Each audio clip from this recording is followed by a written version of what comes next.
fuck me, man. Holy shit. People be dying left and right in this fucking series now. Mobile Suit Gundam Iron-Blooded Orphans Season 2, Episode 24.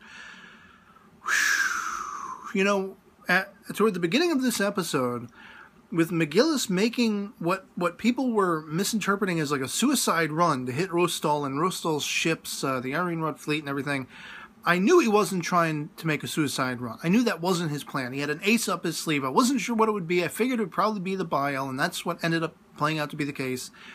And at least his side of the episode is you know, a double-sided back and forth chess game of battle between he and Gaelio and everything like that. But there's a lot of dialogue from him talking about, you know, again, playing off what he was saying in the previous episode. I'm a lone wolf. The only way I can attain true supremacy is removing all the weakness surrounding me, become the only one, the figurehead of my own movement.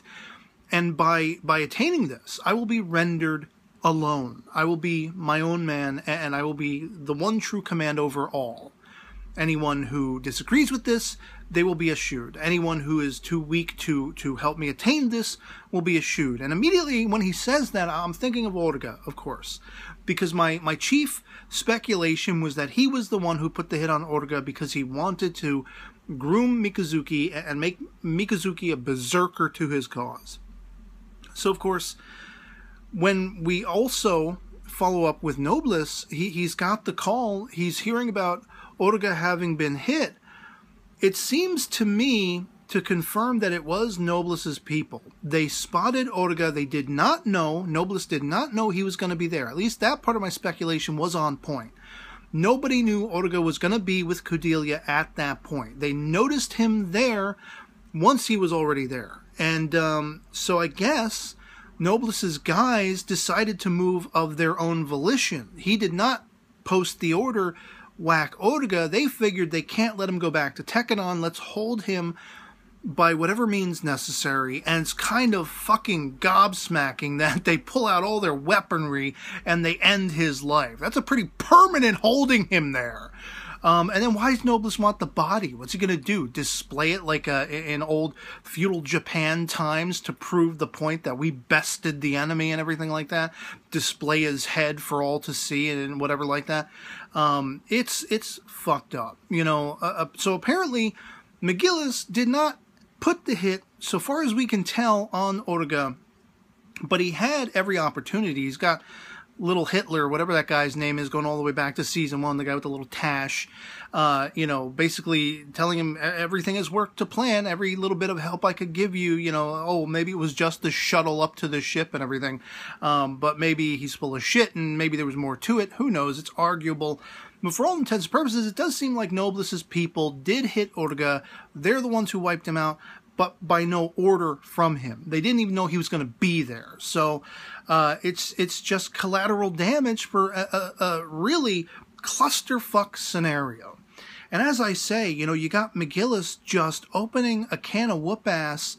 He rams his ship into one of the other Iron-Rod ships. He comes out in the Bile. He is unleashing holy hell. There is havoc ensuing from one end of the galaxy to the other in this matchup that he's going up against all these mobile suits and everything. He's taking them out left, right, and center. Gaelio gets involved, and this is where the hook, the interpersonal hook going all the way back to their foundations, their childhoods, comes rearing its ugly head again. But not before we catch up with Tekkadan, and I was really surprised. I mean, my hopes for the changes in Mikazuki were truly answered, and satisfyingly so.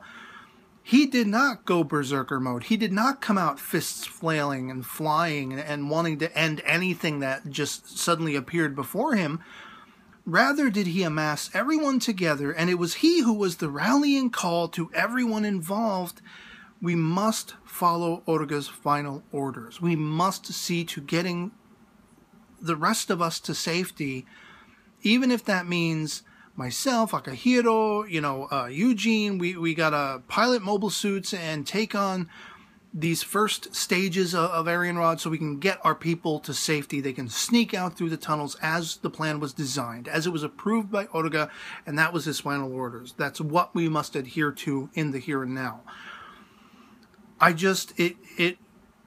was so happy. I was so glad that Mikazuki did not answer to what he might have done in the old days, before this evolution of his character. He very much wanted to follow in the stead of Oruga for the sake of saving Tekadon and all of its people, and being able to follow on with Oruga's plan to reach whatever was over that next horizon, so they could all spend their lives happily and be laughing their asses off and having a great time, and just, you know, referring back to such troublesome times as these as, like, you know, remembrances of a life gone to us and all this kind of stuff. And that was Mika. That was fucking Mika in this episode. And it's like, I wanted to applaud him. Of course, everyone is heart-stricken for the loss of Oruga, understandably so. I hadn't really been thinking about last week's episode since I'd seen it, and it really disturbed me and upset me that Oruga had died. And so when we start the episode and we're reminded of that, when the message comes through from the other side of the tunnel, letting them all know what happened, it hit me like a ton of bricks again. And, you know, it took me a few minutes to sort of gain my bearings to really start focusing on what was going on in this episode. And so, chiefly, they're moving to do that. They're moving to get everyone out as quickly and hopefully safely and secretly as they can. And it's still a clusterfuck, as we see with that chief force of Mika, Akihiro, Eugene. Hush was in there, and he fucking loses his life, and that really kind of bummed me out. Hush has been a character that, his character design, sans hair, if he was bald, he'd look like Saitama to me from One Punch Man. I think I may have mentioned this before, but back when the season began, and they first debuted his character, I had said as much on Facebook. I'm like, you know, this guy reminds me of One Punch Man.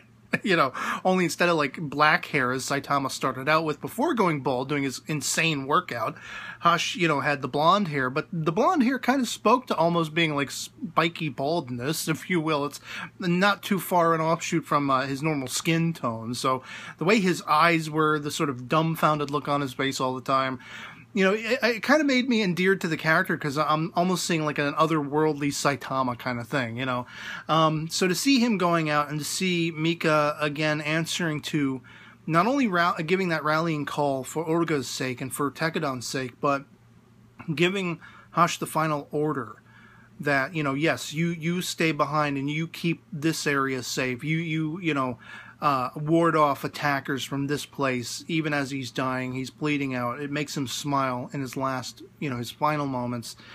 And it didn't affect me nearly as much as losing Oruga and all the other characters previous, you know. But it certainly did affect me still, because I feel so much for Tekadon. I want to see them survive if at all possible. And so, getting back to the battle between, of course, McGillis and Gaelio, it is insane. It's going for minutes and minutes and minutes and minutes, and they're just back and forth, back and forth, back and forth.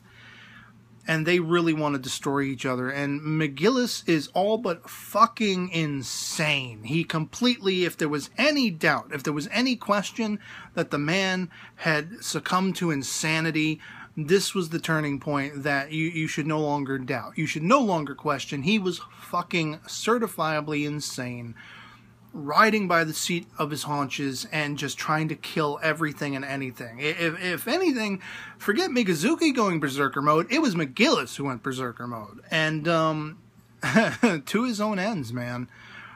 I mean, holy shit. I started this video off by saying, fuck me. And it was for that simple fact. I did not expect McGillis to die, at least, if at all, this soon. Even with one episode left of the season, I didn't expect that to go down the way it did. And I'm shocked by that. Those final moments where, of course, now that he's dying, he knows he's just upon his own demise, and all of a sudden he's reflecting back on his life and all his choices, what he was chasing.